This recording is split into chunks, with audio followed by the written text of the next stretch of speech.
Hello Virgo, Sun, Moon, Rising, and Venus signs. Kamusta kayo? Sana po'y nasa mabuti kayong kalagayan. Welcome back po sa Star Tarot at kung bago kayo rito, welcome din po kayo. Please subscribe, like, share my videos, and leave me a comment kung naka-resonate kayo. So, first card ni Virgo, we have fair woman, dealings or relationship with a woman with blonde, gray, or white hair. Ayan. So, maaaring foreigner, 'di ba? May dugong foreigner, pwedeng gano'n. Pupuwedeng boss ninyo 'to, pupuwedeng asawa ninyo, girlfriend ninyo, 'di ba? So, depende 'yan sa inyong sitwasyon, pupuwedeng kaibigan. But yeah, meron kayong mga pag-uusap na gagawin with this person. We have great happiness. Yay! Ang ganda-ganda, ang swerte ninyo. So, kasi meron kayong great happiness, ibig sabihin nito na po pwedeng merong contentment dito. Merong fulfillment din na mararamdaman kayo. Kaya yung saya ninyo, maaaring abot langit talaga, di ba? So, maaaring maraming blessing ang dadating, maraming magandang sitwasyon, no? Maaaring maraming sitwasyon ang maganda na mangyayari sa buhay mo at this time. And meron kong good luck. Ayan. So, talagang kaya kayo magiging masayang-masaya. Kasi things maybe are going to fall into its right places at siswertehin kayo. You know? So, meron tayong good luck dito. Maaaring magiging maganda, maswerte ang mga mangyayari sa buhay mo at this time. Obstacles to overcome, natural lang yon, wala namang perfect journey sa buhay. Tandaan natin na hindi natin yan ah dapat na ikalungkot kung mayroong mga obstacle kasi parte yan ng soul's journey natin eh.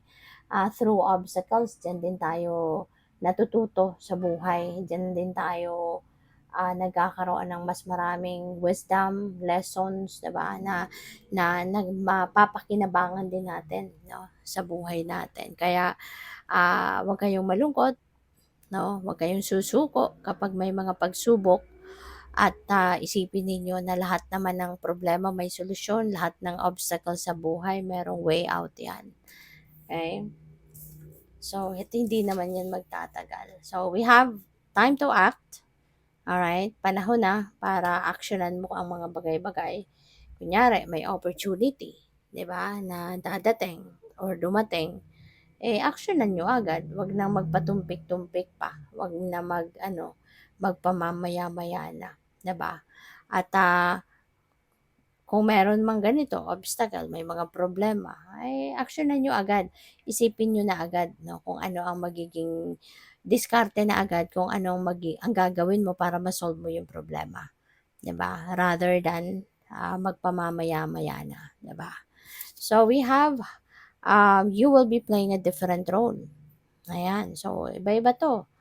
Maaari ng iba sa inyo yung role na 'to could be panibagong trabaho, panibagong posisyon sa trabaho, puwedeng gano'n. Or possible din na ang iba sa inyo is going to ah pupuwedeng pupuwedeng may promotion, pupuwedeng may lateral movement sa trabaho, pupuwede rin na pupuwede rin 'no, na ang iba sa inyo from being single, maaaring mag-aasawa ka na, maaaring magiging nanay ka na, maaaring magiging tatay ka na, 'di ba? So, may iba na yung role mo sa buhay. So, what else? We have flute, disappointment in a friend or lover. Ayan. So, maaring may mga disappointment din kayo. Maaring simple lang 'to 'no, parang simple lang yan. Kunyari kung sa kaibigan ninyo or lover nga, pupuwedeng meron lang kayong nire-request sa kanya, may pinapakiusap tapos dedma ka lang, ayaw kang pagbigyan, alam mo 'yun, yung parang hindi ka binibigyan ng oras. 'Di ba? Parang gano'n. Kaya madi-disappoint ka sa kanya.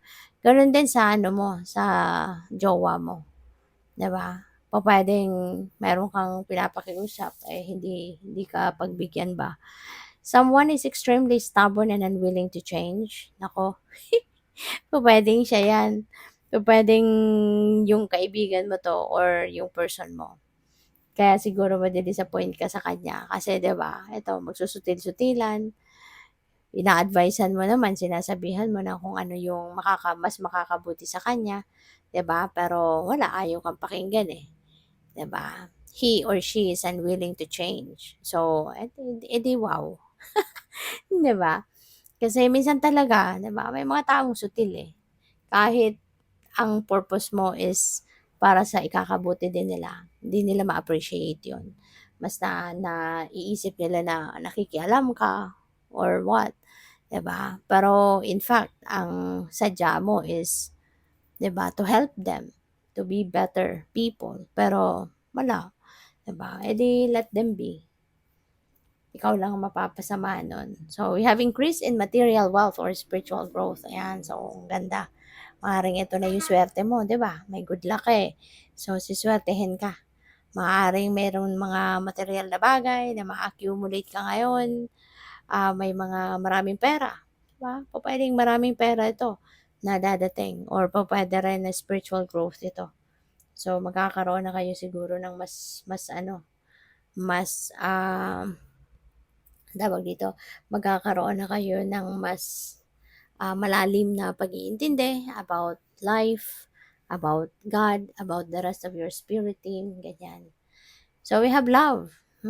Pupuwedeng pupuwedeng love is in the air, pupuwedeng merong mai-inlove sa inyo, pupuwedeng kayong mai-inlove, kung hindi pa kayo wala pa kayong relationship, maaaring ngayon magka-relationship na kayo.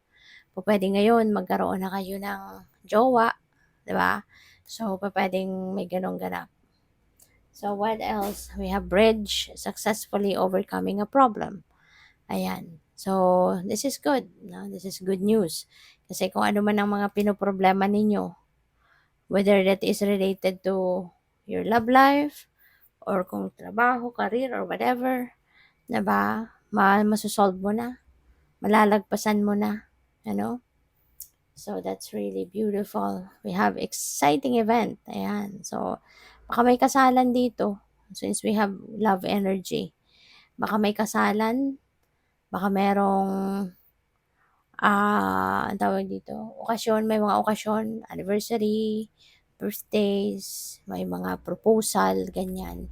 Or kung ano-ano pa, no? Pupuwedeng meron ditong occasion, no, na may imbitahan kayo. Pupuwedeng hindi ninyo ito sariling ano, selebrasyon, hindi ninyo ito sariling okasyon, pupuwedeng may imbitahan lang kayo dito. So, have fun, enjoy, 'di ba? Kasi paminsan-minsan lang 'yan nangyayari, so go for it. So, thank you for watching. Love and light. Namaste.